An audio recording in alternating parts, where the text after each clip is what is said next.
মানুষ যদি মানুষের কৃতকর্মের ফলগুলো যদি চিন্তা করত, তাহলে মানুষ কখনোই রাজনৈতিক প্রতিহিংসা নিয়ে মানুষের ক্ষতি করত না। আমার দীর্ঘ অভিজ্ঞতা থেকে আমি বললাম, মাঝে মাঝে ভাবি যে রাজনীতি কখনোই অপরাধ হয় না।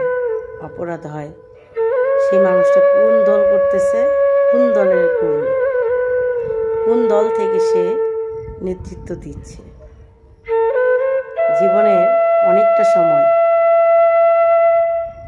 যে এই বলুক অমুক ভাই, অমুক বোন, অমুক ইয়া, কিন্তু জীবনের শেষ প্রান্তে, দ্বার প্রান্তে এসে সবচেয়ে সে মানুষটা অসহায়। আর সেই মানুষটার সঙ্গে অসহায় হয় কি তার পরিবার পরিজন, এছাড়া বাইরে কেউ না। জীবনের শেষ কান্নাটাও পরিবারের মানুষজনই কাঁদে, বাইরের মানুষজন না। জীবনটা না অনেক বৈচিত্র্যময়।